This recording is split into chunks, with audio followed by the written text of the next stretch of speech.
Romanticism began at around 1800s and ended in around 1850. Romanticism focused on the response against the scientific rationalization of nature during the Enlightenment, which was commonly expressed through paintings, music, literature, and drama. It had a focus on nature and its different areas and how it can also be destructive. Reaction to industrialization's impact on nature was a precursor of the conservation movement. Romanticism painters focused on the nature or painting out of doors. Romanticism based work on close observations of the landscape as well as the sky and atmosphere elevated landscape paintings to a new level. While some artists focused their art on humans at one with a part of nature, others portrayed nature's destruction and unpredictability, bringing a feeling of awe mixed with terror in the viewer in certain Romanticism art. The standard of beauty in Romanticism era is peaceful beauty, landscapes, revolution, religion. These were values of Romanticism focused on emotions, feelings, and moods. Some of the identifying qualities of Romanticism art are that pertain to nature is that the skies are gloomy or cloudy to emphasize an emotion. The sky is prominent and overwhelming and is often taking over around half of the painting. Dramatic scenes of nature and mystical landscapes as well. One of the first examples of a painting of the Romanticism era is by Caspar Friedrich titled Wander Above the Sea Frog. The painting puts emphasis on the skies that are gloomy or cloudy as a possible sign of the future being unknown. Some other people have taken this painting as a spiritual or religious experience because of the person staring into the sea in contemplation.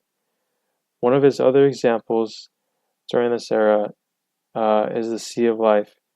The Sea of Life depicts a shipwreck in the middle of a broken ice sheet whose shards have been piled up from the impact. And a source of this inspiration for the painting was a polar expedition mounted by William from 1819 to 1820 in search of the Northwest Passage. Another painter during this era that used landscapes in his paintings was John Constable. He is often thought of as one of the most important painters of the English countryside that has ever lived, but was more successful in France during his lifetime. He was born in a village, and this painting is called The Haywain. He chose to paint a rural landscape which runs into the distance in sun-drenched meadows. The theme of this painting is about rural life and the beauty of the landscape which the artist enjoyed and lived in with his family. He had painted what he saw and ultimately what he knew well, having lived near this farm as a kid. For Impressionism, it began in the 1860s and ended in the 1900s. The art of that time was aspiring to objective recording on nature in terms of the fugitive effects on color and light.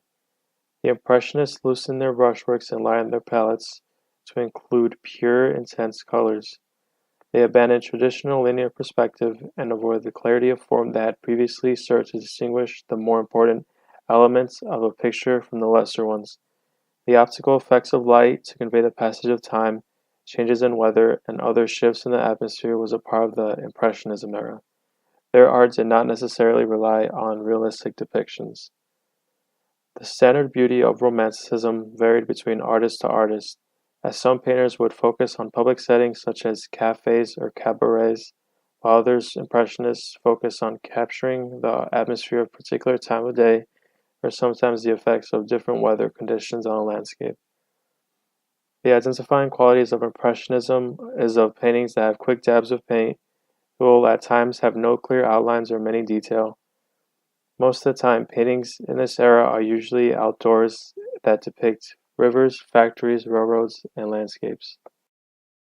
A popular artist during the Impressionism era was Edouard Manet, who was born in 1832 in Paris, France.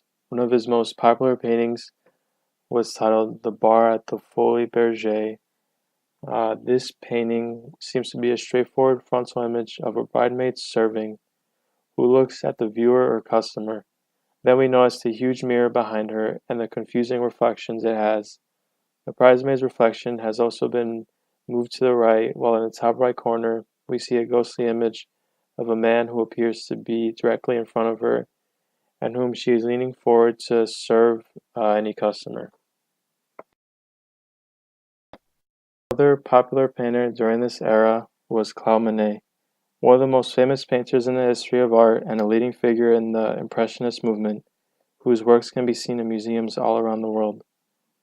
The first example of his paintings was the ruined cathedral paintings. More than 30 were made in 1892 and in 1893. He would often rent spaces across the street from the cathedral, where he set up temporary studios for this project. France was seeing a revival of interest in Catholicism, and the subject was well received all around France. The last example of a popular painter in the Impressionism era is Pissarro. He was born on July 10, 1830, on the island of St. Thomas. Relocating to Paris as a young man, Pissarro began experimenting with art, eventually helping to shape the Impressionist movement with friends including Claude Monet. Pissarro's paintings were mostly about the fields and roads near his home, Pontoise. In this painting, he turned to an urban subject, the town's public. He focused on the park and other areas as well. This painting is called The Garden at Pontoise. An example of a popular contemporary artist is of Oliver Eliasson, who was born in 1967 and is known for sculptures using elemental materials such as light, water, and air temperature. He creates sensory experiments that highlight the interaction of the environment. One of his more popular creations was called Your Waste of Time, in which he displayed pieces of ice that broke off from Iceland's largest glacier, which he was trying to get the message off that global warming is destroying the nature around us. Eliasson believes that people are not in touch with the effects of climate change because they cannot see it for themselves. These two types of eras compared to one another is the fact that they use heavy emphasis on nature in some of their paintings. Where there are differences between Romanticism and Impressionism come within their driving forces. Romanticism focuses on rationalization of nature during the Enlightenment, while Impressionism did not necessarily rely on realistic depictions. Instead, they relied on the optical effects of light to convey the passage of time. What I found most interesting during the research was the evolution of art during the time periods. You can learn a lot off of just taking a look at the different paintings in each era and what new advances in art they created for people to use. It was the most interesting aspect for me to research since every artist and eras I researched were creative in their different paintings.